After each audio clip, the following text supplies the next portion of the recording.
सबसे पहले दशहरा के त्योहार की हम बात करते हैं, क्योंकि कल दशहरा का त्योहार है। उससे पहले किस तरीके से बरेली में मौलाना तौकीर रजा की तरफ से हिंसा और तनाव फैलाने की कोशिश की जा रही थी, उसकी बड़ी खबर सामने आई है, जिससे हम खबरदार की शुरुआत करने वाले हैं।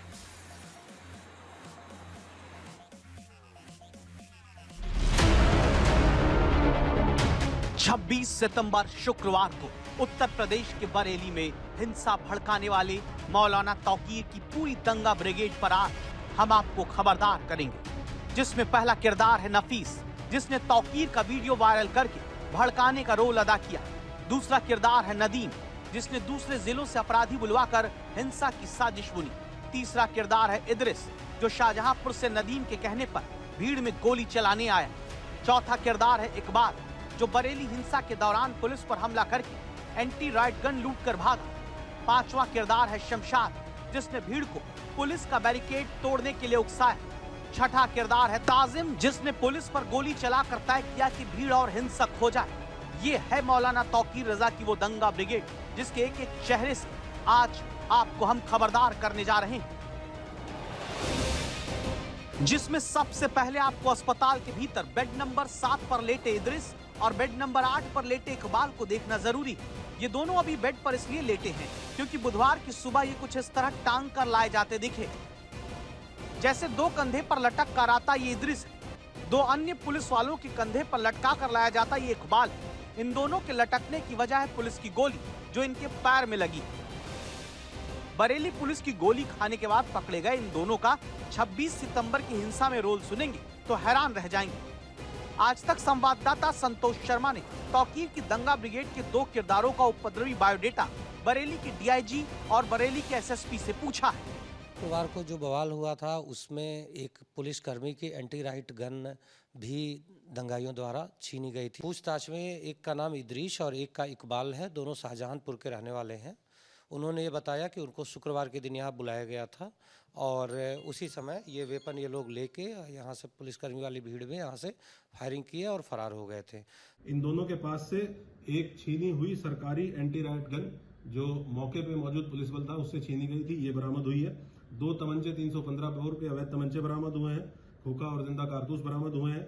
इन दोनों से पूछताछ में प्रकाश में आया है कि ये दोनों उस दिन घटना के दिन शामिल थे और नदीम खान का नाम का व्यक्ति जो जेल जा चुका है इसमें पूर्व में, उसके द्वारा इन दोनों से संपर्क करके इनको यहाँ मौजूद कराया गया था। ये दोनों आपराधिक पृष्ठभूमि के व्यक्ति हैं और इससे जो आशंका हम लोगों ने पहले भी आयोजकों से जताई थी और हमारे द्वारा विवेचना में भी ये चीज पाई गई कि इसमें बाहरी लोग, बाहरी तत्व भी शामिल हुए थे, आपराधिक तत्व भी शामिल हुए थे, जिनका ये पूरा प्रयास था कि वो जो कार्यक्रम था वहां पे पहुंच के और उसको शांति व्यवस्था, कानून व्यवस्था को डिस्टर्ब करते, इस तरह के लोग इसमें मौजूद थे। शाहजहांपुर से तौकीर के साथी के कहने पर बरेली आकर भड़काए गए आम मुस्लिमों के बीच खड़े होकर 20-20 आपराधिक मुकदमे वाले इन दोनों अपराधियों ने 26 सितंबर को हिंसा भड़काने का काम खूब किया, लेकिन 5 दिन के भीतर अब पुलिस की गोली खाकर बिस्तर पर पड़े हैं। कहने लगे गलती हो गई। उनका क्या नाम? शकील ने। शकील? हाँ। कहाँ रहते हैं शकील? शाहजहांपुर। क्या कहा था? जाओ झगड़ा करो जाके। किस में? रैली में? हाँ रैली में। और आपने पथराव किया? हाँ। अफसोस है अपने उसका? हाँ अफसोस। क्या नाम बताया आपने अपने? इदरीस। हैं? इदरीस? हाँ। क्या नाम है तुम्हारा? इकबाल। इकबाल? हाँ। क्या किया था तुमने? उन्हीं को सब पता है, हमें भूल गए साहब। दंगा करने गए थे? अब तो नहीं करोगे? अब नहीं साहब करेंगे, कभी नहीं करेंगे साहब, कैसी जगह कभी नहीं जाएंगे बाबूजी। कहाँ के रहने वाले हो? शाहजहांपुर के साहब। क्या नाम है? इकबाल। तुम्हें भेजा किसने था? साहब हमें तो ध्यान भूल गए साहब, बोलिए ना, ध्यान भूल गए। इदरिस और इकबाल के बाद अब तौकीर की दंगा ब्रिगेड के किरदार नंबर 3 को देखिए। ये है वो नफीस, जिसने दावा है कि अपने बेटे फरहान के साथ मिलकर पुलिस को भरोसा दिया था कि 26 सितंबर को प्रदर्शन नहीं करेंगे, लेकिन फिर तौकीर की संस्था आईएमसी के फेसबुक पेज से लोगों को प्रदर्शन के लिए भड़काते रहे। नफीस और उनका पुत्र, इससे पूछताछ में ये बातें प्रकाश में आई हैं कि 19 तारीख को जब ये अपील जारी की गई लगभग एक हफ्ता पहले, और उसके बाद लगातार संवाद स्थापित किया गया और बताया गया कि इस प्रकार का कोई भी कार्यक्रम लॉ एंड ऑर्डर के पॉइंट ऑफ व्यू से, क्योंकि त्योहारों का समय है और उसके साथ साथ पहले भी इस तरह के जब कार्यक्रम हुए हैं तो काफ़ी समस्याएं पैदा हुई हैं, बहुत घटनाएं हुई हैं, तो इसको करना उचित नहीं रहेगा, इसलिए इसकी अनुमति नहीं दी गई। उसके बावजूद भी जब ये नहीं किया गया तो पहले दिन जो ये डॉक्टर नफीस है, इसका लड़का फेसबुक पेज है जो आईएमसी का, उसको संचालित करता था। ये बात इनसे पूछताछ में सामने आई है और उसी फेसबुक पेज पे वही अपील जिसको नदीम ने भी शेयर करने के बाद 2 घंटे बाद कहा था कि ये मेरे साइन नहीं है, उसी अपील को डॉक्टर नफीस के लड़के जो दूसरा अभियुक्त है आज जो पकड़ा गया है, जिसका नाम है फरहान, इसने आईएमसी के ऑफिशियल जो फेसबुक पेज है उस पर पहले अपलोड किया और प्रशासन को गुमराह करने के लिए उसका स्क्रीनशॉट शेयर किया प्रशासन के साथ रात के समय, और फिर थोड़ी देर बाद ही उसको फेसबुक पेज से डिलीट कर दिया। ये वही नफीस है जो बरेली में पहले लोगों के बीच पुलिस को गाली देकर ये कहते सुना गया कि आई लव मोहम्मद पोस्टर को हटवाने वाले पुलिस वालों का हाथ काट दूंगा। नफीस जो है ये बेसिकली वक्फ बोर्ड के नाम पर जनपद बरेली में सदर के तौर पर काम करता था और इसको यहाँ वक्फ माफिया के नाम से भी जाना जाता है। ये प्रवक्ता और महासचिव भी आईएमसी का था और बहुत सारी चीज़ें इसके बारे में निकल कर सामने आई हैं। जिस दिन ये विवाद हुआ शुक्रवार को, उसके पहले लेटर पैड पे जिन व्यक्तियों के साइन है उसमें से एक नफीस भी है और इसकी भी एक प्रमुख भूमिका सामने आई थी। इसका भी एफआईआर में नाम है और इसकी भी गिरफ्तारी की। इसकी गिरफ्तारी से पहले पुलिस इसी नफीस की अवैध रूप से बनी 74 दुकानों को भी निशान लगाकर चिन्हित कर चुकी है। ये जो गिरफ्तार किए गए इसमें जो मुख्य आरोपी साजिश के तौर पर नदीम है, नदीम जो लाल टी शर्ट में है, इसकी भूमिका सबसे अहम हो जाती है तौकीर रजा की गिरफ्तारी के बाद। तौकीर रजा ने जिस तरीके से फसाद को भड़काया उसमें नदीम की भूमिका इसलिए बहुत अहम हो जाती है क्योंकि नदीम वो शख्स था जिसने तौकीर रजा के उस लेटर को फर्जी बताया और फर्जी बताने के बाद लोगों को भड़काया। शुक्रवार की जुमे की नमाज के बाद इकट्ठा होने की अपील की, तमाम व्हाट्सएप ग्रुप पर इसने ये लेटर वायरल किया, मैसेज वायरल किया और उसके बाद तमाम लोगों को व्हाट्सएप के जरिए ही इकट्ठा किया था। कैसे दंगा भड़काया? नदीम कैसे दंगा भड़काया? नदीम ये बताओ, तुमने पुलिस का कहा करते थे? तुमने बंद करो, तुमने पुलिस से लूट। चिन्हित अब आप इस शख्स को भी कर लीजिए। पुलिस की गिरफ्त में आया लाल टी शर्ट वाला ये मौलाना तौकीर की दंगा ब्रिगेड का किरदार नंबर 4 है। दूसरे शहर से अपराधी बुलाने से लेकर बरेली में लोगों को भड़काने तक नदीम का दिमाग तौकीर के इशारे पर चल रहा था।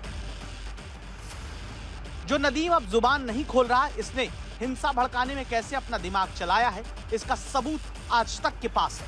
25 सितंबर यानी हिंसा से एक दिन पहले तौकीर की संस्था के लेटर हेड पर लिख कर दिया जाता है कि पुलिस ने प्रदर्शन की इजाजत नहीं दी है, इसलिए मौलाना तौकीर रजा खुद ज्ञापन देगा। इसी चिट्ठी में अपील की गई कि मस्जिदों से नमाज पढ़कर आप सभी अपने अपने घर चले जाएं। इस्लामिया इंटर कॉलेज मैदान में कोई कार्यक्रम नहीं होगा। लेकिन अब आप इस व्हाट्सएप चैट को देखिए जिसमें तौकीर का चेला नदीम हिंसा से ठीक एक दिन पहले रात में 1:23 पर उसी अपील वाला लेटर इत्तेहाद मिल्लत काउंसिल के व्हाट्सएप ग्रुप में भेजकर अपना संदेश साथ में ये जोड़ देता है कि ये चिट्ठी और दस्तखत फर्जी हैं, यानी पुलिस को ये कहकर कि प्रदर्शन नहीं करेंगे। नदीम ने व्हाट्सएप ग्रुप में सबको कहा कि चिट्ठी फर्जी है, मतलब नदीम उकसाता रहा। हाँ, नदीम के द्वारा एक लेटर जारी किया गया था जिसमें अपील एक जारी की गई थी, जिसमें लिखा हुआ था कि कल कोई इस्लामिया पे अनुमति नहीं है और वो प्रदर्शन नहीं किया जाएगा। तो इसके बाद 2 घंटे बाद इसने उसी अपील को ये कहते हुए कि ये फर्जी थी और इस पे हमारे सिग्नेचर नहीं है, जबकि इस पे सिग्नेचर नदीम और नफीस दोनों के सिग्नेचर थे, ये इसने जारी किया था। और उसके बाद इसने लोगों को ये भी कॉल कर करके बताया कि जो लेटर जारी किया गया है वो फर्जी है, ताकि अगले दिन भीड़ इकट्ठा हो सके। तो इस प्रकार से इसने पब्लिक को भी और प्रशासन को भी गुमराह करने का प्रयास किया। अब तक बरेली हिंसा में 81 लोगों को कुल गिरफ्तार किया जा चुका है और इन गिरफ्तारियों के साथ ही साजिश के तार अब साफ साफ नजर आ रहे हैं। ये बताया जा रहा है कि तौकीर रजा की साजिश दरअसल ये थी कि उत्तर प्रदेश विधानसभा चुनावों से पहले वो इस तरह की हिंसा भड़का सके और मुसलमानों का एक बड़ा नेता बन सके। किस तरीके से इस साजिश की परतें खुल रही हैं, देखिए इस रिपोर्ट में। मौलाना तौकीर रजा की दंगा ब्रिगेड का किरदार नंबर 5, नाम शमशाद। काम भीड़ को बैरिकेड फांदने के लिए उकसाना। बरेली हिंसा के बाद पकड़े जा रहे आरोपियों के बीच खड़े इस बुजुर्ग जैसे दिखते शख्स की कदकाठी पर मत जाइएगा, उम्र पर तो कतई नहीं, क्योंकि पुलिस के मुताबिक हिंसा भड़काने वाला ये वो चेहरा है जिसने असल में जुमे वाले दिन लोगों को पुलिस के खिलाफ उकसाने का काम किया। क्योंकि जिस तरह ये आरोपियों के बीच भी पीछे जाकर खड़ा दिखता है, उसी तरह हिंसा वाले दिन भी ये पीछे से ही सबको आगे बढ़कर बैरिकेड बांधने के लिए उकसाता रहा। शमशाद नाम का व्यक्ति जो फरीदपुर थाना क्षेत्र का रहने वाला है, ये क्योंकि संगठन का वर्तमान जिलाध्यक्ष है, अभी कुछ समय पूर्व इसको जिलाध्यक्ष बनाया गया था, तो भीड़ को इकट्ठा करने पे, संगठन के नाम से भीड़ को इकट्ठा करने में और उनको ये मैसेज देने में कि अगर कहीं पुलिस रोकती है या किसी बैरिकेड पे आपको रोका जाता है तो आपको रुकना नहीं है और कुछ भी करके, चाहे उसके लिए कुछ भी करना पड़े, बैरिकेड तोड़ते हुए, पुलिस को हटाते हुए, पुलिस पे हमलावर होते हुए आपको इस्लामिया ग्राउंड पहुंचना है। इसके लिए लोगों को मोटिवेट करना, उनको दुष्प्रेरित करना, इसमें इसकी बहुत महत्वपूर्ण भूमिका थी। सोचिए मौलाना तौकीर ने किस हद तक हिंसा की साजिश बुनी थी, जहां सबका एक एक रोल बटा हुआ था, मानो ये कोई दंगा कंपनी चला रहे हो, जहां खुद उस दंगा कंपनी का सीईओ अगर तौकीर रजा था तो बाकी शमशाद जैसे लोग मैनेजर बनाए गए थे। विस्तृत रूप से इससे भी पूछताछ की जाएगी। इनके मोबाइल फोन्स भी हम लोगों के द्वारा जब्त किए गए हैं ताकि ये देखा जा सके कि उस रात में, घटना की से पहली रात और दिन के दौरान किस प्रकार के मैसेजेस वायरल किए गए। कोई व्हाट्सएप वॉइस मैसेज तो नहीं भेजे गए एक दूसरे को, कुछ जो पत्र और चिट्ठियां बना के भेजी गई अलग अलग लोगों के द्वारा, उसके संबंध में भी हम लोग इनके व्हाट्सएप जो चैट्स हैं उनसे एविडेंस कलेक्शन करेंगे। अब लंगड़ा कर लटक कर आते इस किरदार को देखिए। यह है ताजिम, दंगा ब्रिगेड का किरदार नंबर 6।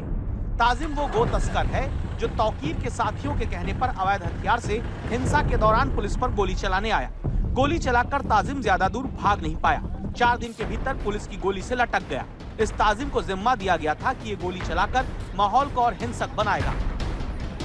कोई गोली खा रहा है, कोई हाथ जोड़ रहा है। सबूत बरेली पुलिस एक एक खोज कर ला रही है ताकि बरेली में जिसने भी कानून व्यवस्था को चुनौती देनी चाहिए वो फिर कभी सोच ना सके। इसीलिए पुलिस अब ड्रोन वीडियो से एक एक चेहरा पहचान रही है।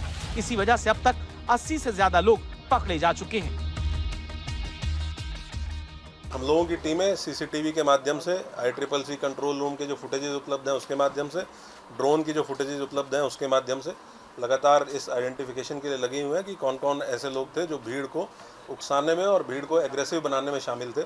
हम लोगों का मेन फोकस उन लोगों के ऊपर है जिन्होंने इस पूरे प्रोटेस्ट को ऑर्गेनाइज करने में और जो वहाँ पे भीड़ एकत्र हुई उसको एग्रेसिव बनाने में जिनकी अहम भूमिका थी, उसके संबंध में हम लोग इन्वेस्टिगेट कर रहे हैं। भूमिका बनाने वाला तौकीर भी जेल में है और अब उसके बहकावे में आने वालों की जिंदगी मुश्किल में फंस चुकी है क्योंकि ये सब जेल ही जा रहे हैं। तौकीर के कहने पर जो बहके थे वो अब तौकीर के नाम से तौबा करने लगे हैं।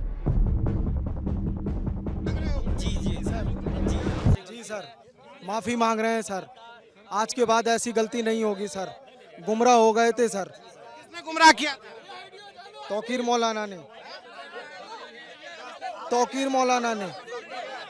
जी जी चलाए थे, पत्थर चलाए थे। जी, गलती हो गई सर, आज के बाद अब नहीं होगा। गुमराह हो गए थे सर।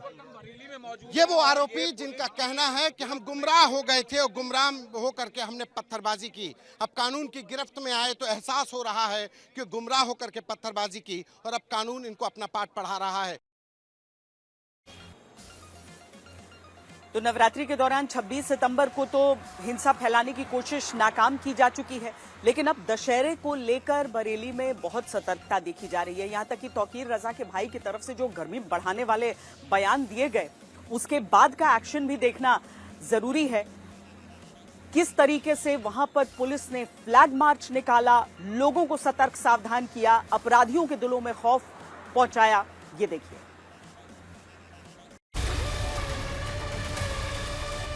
बरेली की सड़क पर दशहरे से पहले हर शरारती तत्व को राइट टाइम करने की ये कदम ताल। बरेली की आबोहवा में अब कोई तौकीर का तीर न चल सके, उससे पहले ही काट देने वाला ये फ्लैग मार्च। बरेली में कल दशहरा और उसके बाद जुमे की नमाज को लेकर फ्लैग मार्च किया जा रहा है ताकि बरेली में किसी भी तरीके की गड़बड़ी न होने पाए। और ये देखिए कि फ्लैग मार्च किया जा रहा है। फ्लैग मार्च के लिए सबसे आगे तमाम जो कमांडोज हैं और सबसे बड़ी बात कि इस बार कमान जो महिला बटालियन है, महिला बटालियन ने संभाली है। महिला बटालियन आगे बढ़ करके ये पुलिस फोर्स के अधिकारी लीड कर रहे हैं, आईपीएस हैं, यानी कि सुरक्षा के लिहाज से पेट्रोलिंग की जा रही है, रूट मार्च किया जा रहा है और बाजारों में बरेली के इस महिला बटालियन के जरिए, पुरुष बटालियन के जरिए, तमाम पुलिस फोर्स के जरिए ये सुनिश्चित किया जा रहा है कि बरेली के अमन चैन को कायम करने के लिए पुलिस मुस्तैद है और किसी भी तरीके की गड़बड़ी नहीं होने दी जाएगी। गुरुवार को दशहरा है और शुक्रवार को हिंसा के बाद का पहला जुमा, इसलिए पुलिस सड़क पर और दूसरे जिलों से फोर्स बुलवाई गई। कल विजयादशमी है, उसको देखते हुए सभी पुलिस फोर्स हमारी यहाँ पे फ्लैग मार्च कर रही है। तो कितनी क्या एक्स्ट्रा जो फोर्स आई थी उसको भी यहाँ पे डिप्लॉय करा गया है, उसकी भी ड्यूटी बढ़ाई गई है? कितनी फोर्स बढ़ाई गई है क्योंकि कल दशहरा, परसों जुमा फिर से? जी बिल्कुल, 10 कंपनी यहाँ पर पीएससी लगी हुई है, इसके अलावा सीएपीएफ लगी हुई है, सिविल फोर्स भी काफ़ी मात्रा में लगी है। इसके अलावा डीजीपी महोदय द्वारा भी SP rank, additional SP rank और डीआईएसपी रैंक के ऑफिसर्स उपलब्ध कराए गए हैं। इतनी सुरक्षा इसलिए क्योंकि इसी बरेली में पहले जब भी तौकीर रजा की गिरफ्तारी हुई माहौल बिगड़ा, लेकिन पिछले 4 दिन में बरेली की शांति से कोई खेल नहीं पाए। इस बीच तौकीर रजा के घर के बाहर पुलिस मौजूद है, जहां उसके भाई मौलाना तौसीफ रजा दावा करते हैं कि मुस्लिमों के साथ जो हो रहा है गलत हो रहा है। पुलिस के जुल्म और ज्यादती से न सिर्फ बरेली शरीफ में खौफ का माहौल है, बल्कि पूरे मुल्क और दुनिया भर में करोड़ों सुन्नी मुसलमानों में बेचैनी है। इन तमाम हालात के मद्देनज़र हम ये मांग सामने रखते हैं प्रशासन के और शासन के, बेगुनाह मुसलमानों की गिरफ्तारी पर तत्काल प्रभाव से रोक लगाई जाए, पुलिस की मनमानी दबिशों को फौरन रोका जाए। अब सवाल है कि जिन मुस्लिम नागरिकों को इन्हीं के भाई तौकीर रजा के भड़काने की वजह से अब पकड़ा गया, क्या उन्हें ही पहले ना बहकने की अपील नहीं कर सकते थे? अगर कर सकते थे तो क्यों नहीं पहले अपने भाई तौकीर रजा को समझाया? माफिया डॉन अतीक अहमद के बेटे अली मोहम्मद को प्रयागराज की नैनी जेल से लेकर झांसी जेल ले जाया गया। वहां पर मीडिया कर्मियों से बातचीत करते हुए उसकी तरफ से यह कहा गया है, योगी आदित्यनाथ को गुहार लगाई गई है अतिरिक्त सुरक्षा के लिए। उसकी तरफ से कहा गया है कि योगी जी आप बचा लीजिए, जो होना था वो तो हो गया।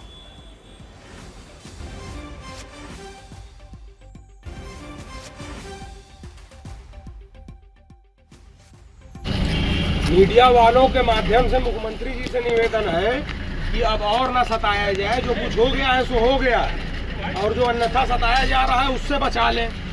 बोलिए और बोलिए। जो अन्यथा सताया जा रहा है उससे बचा लें मुख्यमंत्री जी, और इतना कहेंगे।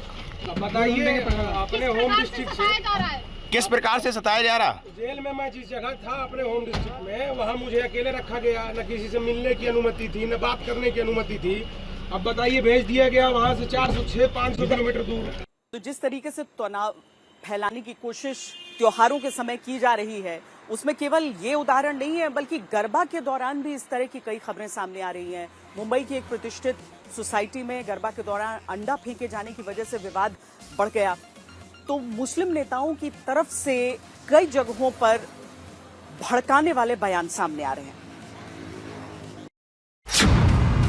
क्या देश में मुस्लिम नागरिकों को भड़काने की कोशिश लगातार चल रही? एक बात याद रखो, दुनिया जब तक कायम रहेगी अल्लाह के हुक्म से, हम कट जाएं मर जाएं, मगर कभी खत्म होने वाले नहीं हम इंशाअल्लाह ताला।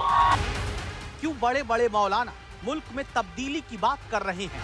मुल्क तब्दीली चाह रहा है, लेकिन मुसलमान कटे हुए हैं मुल्क के बाशिंदों से। क्यों मदनी कह रहे हैं कि मुसलमान बलिदान देने से नहीं हिचकता? तो मुसलमान तो हर कुर्बानी देने के लिए तैयार है। मुसलमानों के 3 बड़े नेता, 2 धार्मिक और 1 राजनेता, लेकिन सबके सुर बोल बोली एक जैसी।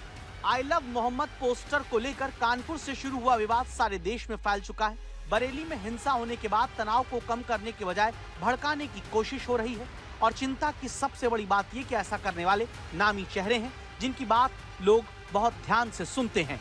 हम कट जाएं मर जाएं, मगर कभी खत्म होने वाले नहीं हम इंशाअल्लाह ताला। हम कट जाएंगे, तुम्हारी गोलियों का शिकार हो जाएंगे, तुम्हारे तशद्दुद की वजह से हमारे घर बार जल जाएंगे, मगर खत्म होने वाले नहीं है, याद रखो। अगर खत्म हो जाते तो फिर करबला के लोग अब तक जिंदा हैं, इमाम हुसैन जिंदा है, अहले बैत जिंदा है।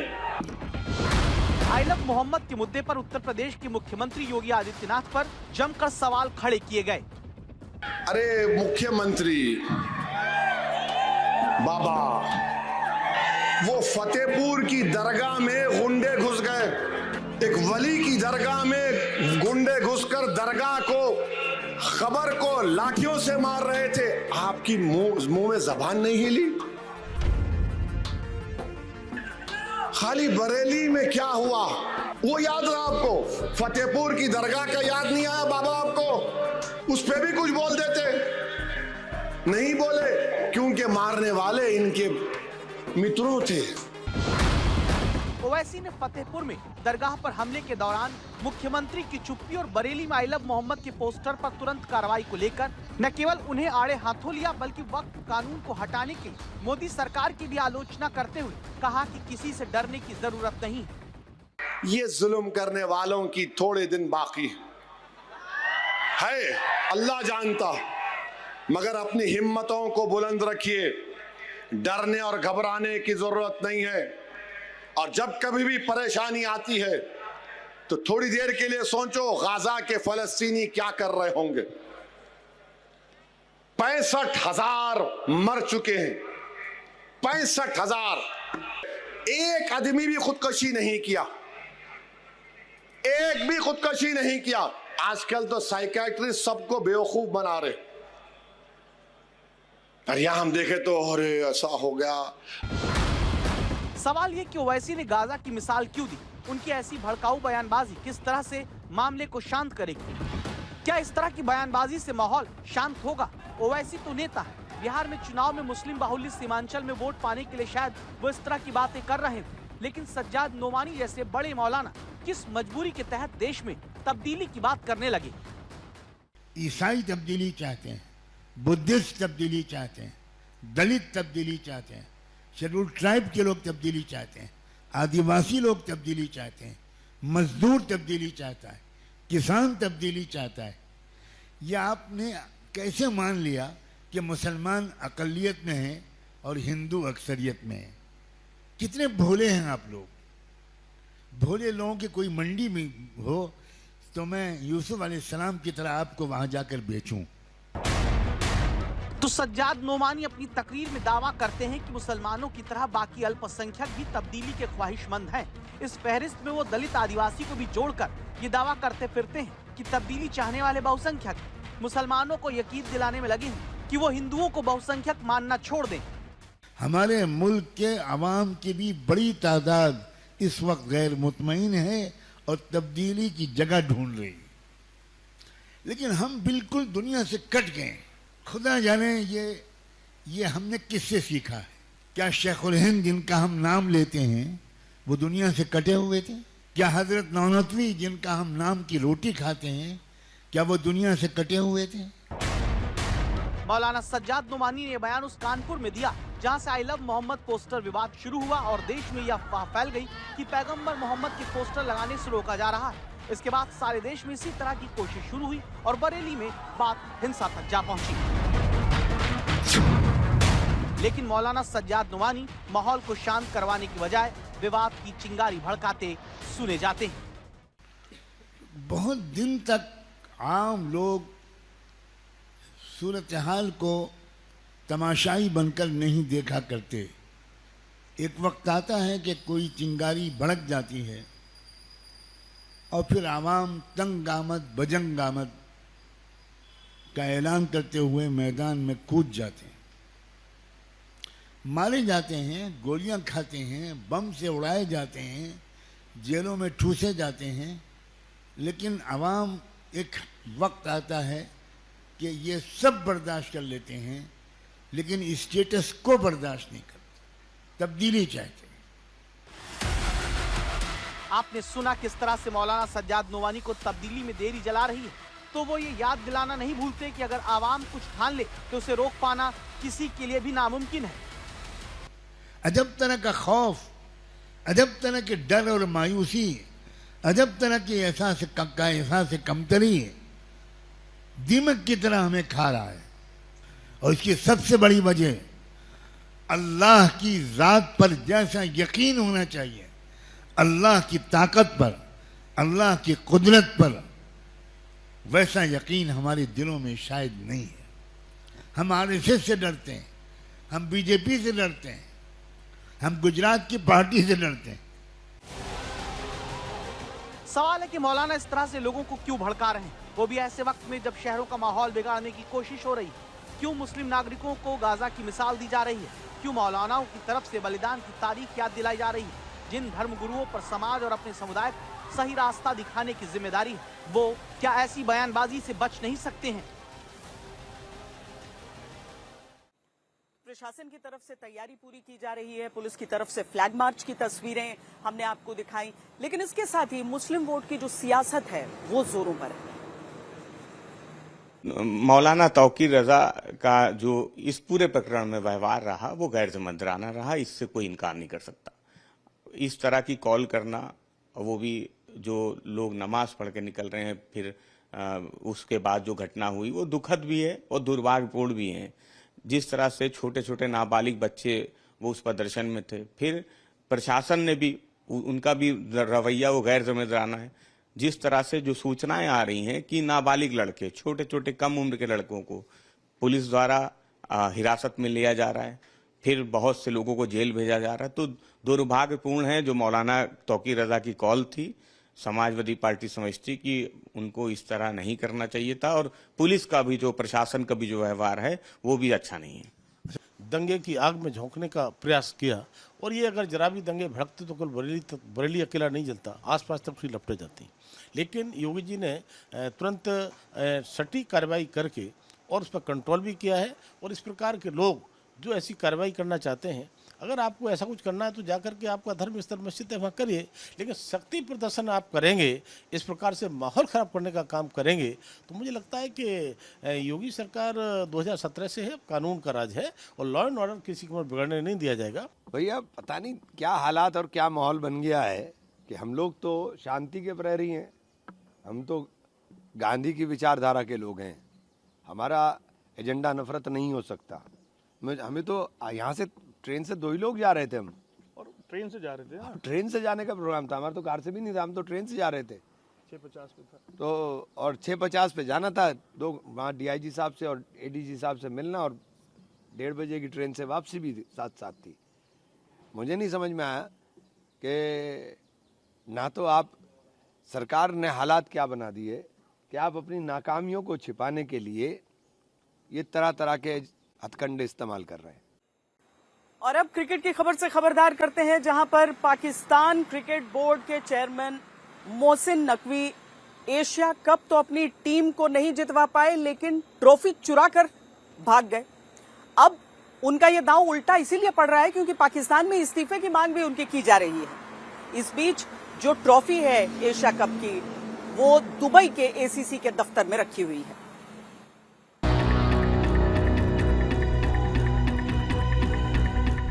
भ्रष्टाचार में डूबे पाकिस्तान क्रिकेट बोर्ड की इसी हकीकत को छिपाने के लिए मोहसिन नकवी ने ट्रॉफी साथ ले जाने का दांव चला, ताकि भारत विरोध का चूरन बांटकर अपने मुल्क के लोगों को गुमराह किया जा सके।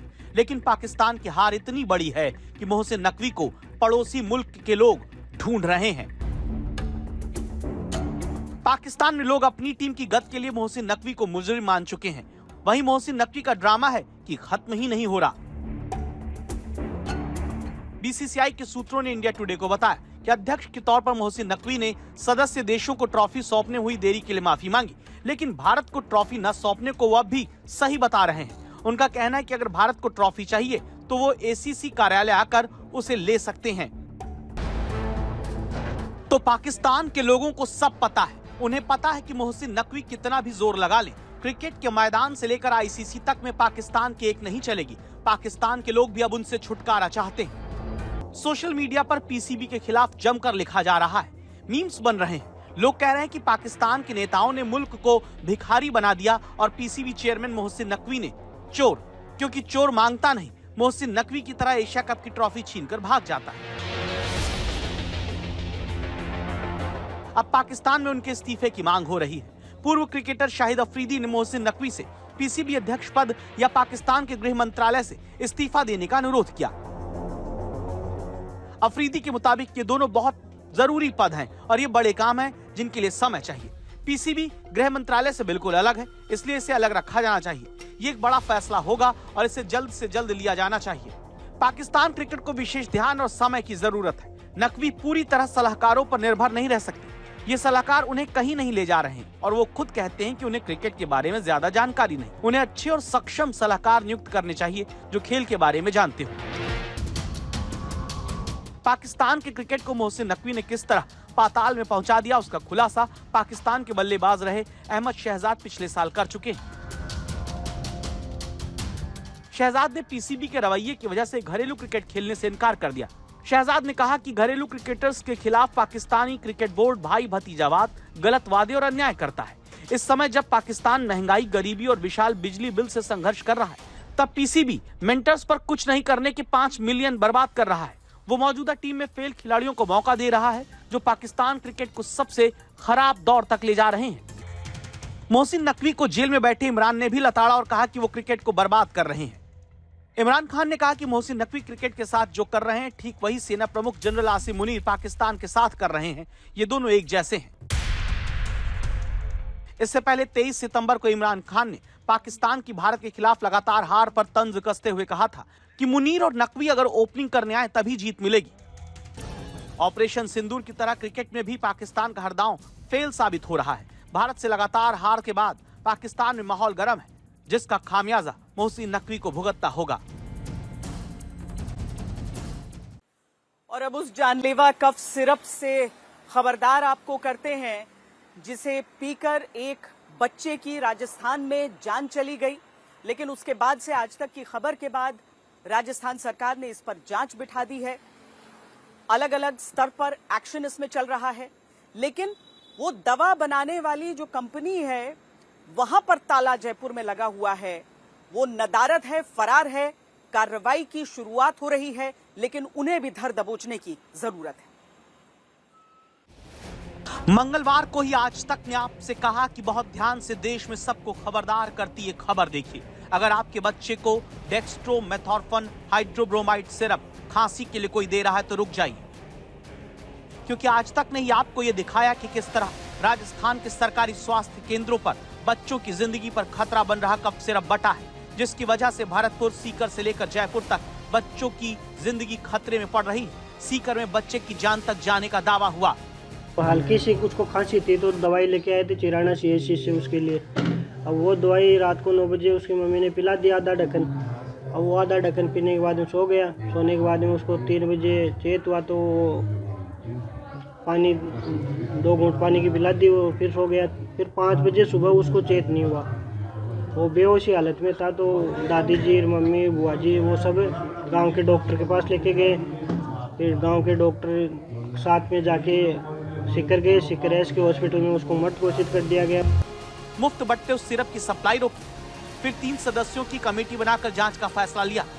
लेकिन खबर को कभी बीच में न छोड़ने का फैसला लेने वाला आज तक बच्चों की जिंदगी से जुड़ी इस खबर में आगे पड़ताल करता है।